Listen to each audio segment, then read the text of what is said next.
Today is Wednesday, August 9th. We're talking about the Supreme Court's decision on gun regulations and why that still might not be the final word on the issue. Also, how a rumor caused even more congestion on the U.S. Mexico border this week. Plus, what to know about a multi-billion-dollar sports betting deal, the return to office mandate from a company known for making remote work possible, and why Swifties are causing a huge spike in sales at craft stores. Those stories and more news in today's episode.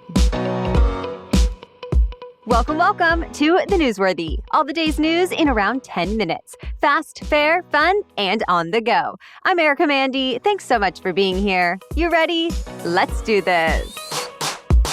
The U.S. Supreme Court is letting the Biden administration move ahead with certain gun rules, at least for now. We're talking about the rules that went into effect last year concerning so-called ghost guns. Remember, ghost guns are handmade or self-assembled and can be put together in as little as 20 minutes using kits and parts bought online. But the federal government's rules say those assembly kits now have to include serial numbers, and anyone who tries to buy one has to pass a federal background check. When President Biden first announced those rules, he said ghost guns have become more popular in recent years, especially among criminals and minors who aren't allowed to buy ordinary guns. They've apparently been turning up at more crime scenes, too. But gun owners, advocacy groups, and companies that make and distribute ghost guns are suing over the new rules. They say the Biden administration is not authorized to regulate the kits the same way as guns, since, as they say, weapon parts are not weapons. And they say only Congress has the ability to regulate those parts. A lower court agreed, but the U.S. Supreme Court stepped in to let the regulations stand for now. But this isn't over. The federal rules can still be enforced while a challenge moves forward in lower courts. So stay tuned. Former President Trump told a crowd of supporters in New Hampshire he's expecting a fourth indictment to come down next week. He expects charges out of Atlanta, accusing him of trying to overturn his 2020 loss in Georgia specifically. Trump criticized the prosecutors in this Georgia case, calling the 54-year-old black woman a, quote, young racist in Atlanta with a lot of problems. He went on to criticize the special counsel in the federal election interference case as well. Also at the rally, the former president promised to keep talking about this case and the others he faces, even though prosecutors are trying to limit what the Trump team is allowed to share with the public. But Trump says all the legal cases against him are part of a conspiracy to undermine his 2024 presidential campaign. To be continued. What would normally be a pretty slow summer election in an off year turned into a closely watched contest with way more voters than usual. Ohio voters voted against a measure that would have made it harder to amend the state's constitution. So things will stay as is, with voters being able to add amendments with just 50% of the vote plus one. That sets the rules for another highly anticipated vote in November, when Ohio voters decide whether or not to guarantee abortion rights in their state. And for a lot of voters, this week's election was about a direct connection with the abortion issue. And polls showed voters are pretty evenly split on that one. Ballotpedia estimates that at least $32.5 million had been spent on the special election, split pretty equally between the two sides. And about 80% of the dollars spent came from donors outside of Ohio.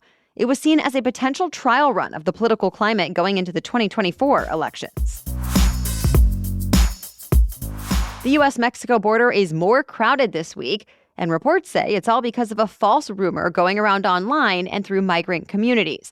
Federal officials told news outlets that the migrants were led to believe the U.S. would allow entry to a mass group, or that the border was opening back up again to all asylum seekers this week. The officials say that information is being spread by criminal organizations who profit from migrants, especially through smuggling operations. Well, the rumor apparently led to about 1,000 people clustered in just one part of the border, just opposite El Paso, Texas. And in that area, shelters are full. And many migrants are being forced to sleep outside in historically high heat while they wait for appointments to open up through the proper American channels. So Border Patrol is stressing there are no changes coming to U.S. immigration law anytime soon. A groundbreaking meeting happened this week about the world's largest rainforest. The leaders of all 8 countries that are home to the Amazon River Basin agreed to work together toward conservation. And that's a big deal, since the Amazon rainforest pulls huge amounts of carbon dioxide out of the atmosphere. So it's important in the fight against climate change. Not to mention, it's home to tens of thousands of species. And there has been a lot of deforestation in recent years. Well, this agreement set the groundwork for law enforcement to coordinate between Amazon countries to fight against widespread illegal mining and logging. And it creates an Amazon-specific, climate-focused scientific panel.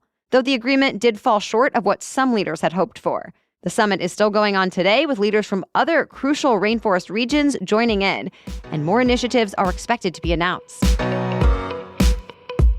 We have more news for you still coming up, but first, a quick break for our sponsor. Let's face it, money is the one subject that we all need to deal with, but no one actually wants to talk about. The good news is there's a podcast helping you learn everything about money that no one taught you. Meet Everyone's Talkin' Money, hosted by money wellness expert and certified financial planner, Shauna Game. Everyone's Talkin' Money focuses on relevant, inclusive, and forward-thinking conversations around money.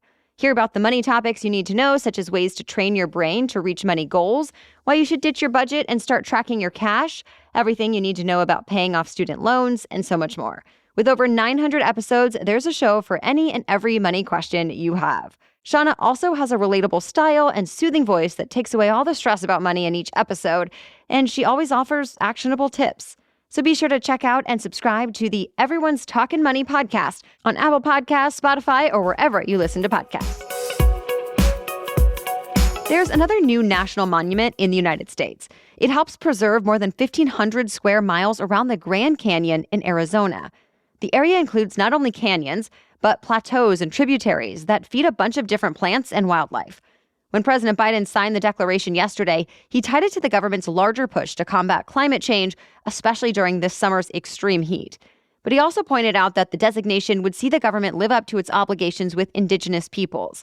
In decades past, many tribes were forced out of their ancestral homes around the Grand Canyon as officials developed the site of the national park. But now the Interior Secretary says this will help make sure indigenous peoples can keep using the land for religious ceremonies, hunting and gathering, and more. There are critics, though, including some lawmakers and the uranium mining industry that operates in that area, since Biden's declaration bans any new uranium mining within the monument. It won't shut down existing projects, though. Biden has actually created 4 other national monuments during his presidency so far. A Grammy award-winning rapper is now headed to prison for shooting another hip-hop superstar. Last year, a jury found Tory Lanez guilty of shooting Megan Thee Stallion as they were leaving a party thrown by reality star and makeup mogul Kylie Jenner back in 2020. And yesterday, Lanez was sentenced to 10 years in prison. This brings an end to a dramatic, emotional trial that's polarized the hip-hop community, with many songs written about the shooting that started it all. And it sparked some deeper discussions about violence against Black women especially. When Megan Thee Stallion testified, she told her version of things. Lanez has a whole album dedicated to disputing Megan's story, but did not testify at the actual trial. He did speak in court this week, though, taking responsibility for, quote, everything I did wrong that night. The court also heard from many character witnesses, and the judge apparently got a handwritten letter from Lanez's 6-year-old son. In the end, the judge ended up saying, sometimes good people do bad things, but actions have consequences. And with that, he handed down the 10-year sentence. Megan Thee Stallion said afterward, quote, this is a statement for all survivors that their lives matter. But Lanez's lawyers say the sentence is extreme, and they're planning to appeal.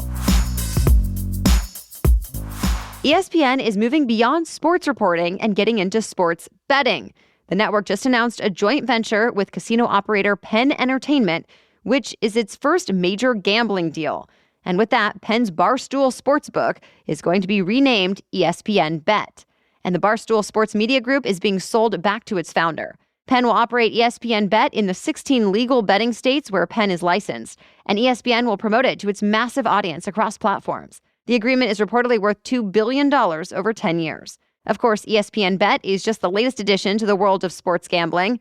For now, FanDuel and DraftKings control about 70% of the market. Sports merchandise company Fanatics also launched a sports betting business this year. Taylor Swift fans have apparently been doing a lot for the economy, not just by buying concert tickets and hotel rooms for the shows, but by giving craft stores a boost as well. It's because of a trend that has fans, inspired by one of Swift's songs, trading friendship bracelets. And that means fans have been buying up a lot of colorful beads, letters, strings, and charms. Michael's stores told USA Today its sales of jewelry-making materials have gone up more than 40% since mid-April, when the trend first started taking off.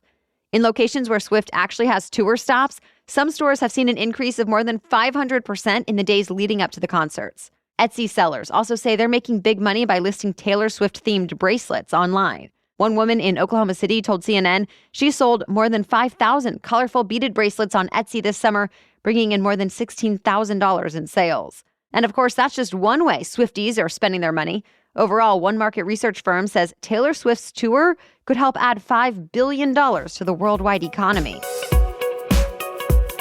That's it for the main news today, so now it's time for Work Wednesday, when we break down one interesting career or work-related news story every Wednesday. But first, today's episode is supported by another podcast called Self-Helpful. We all want to feel better, be happier, have more freedom, and there are endless resources at our fingertips. But wading through a sea of self-help books and podcasts and workshops takes more time than you'd think.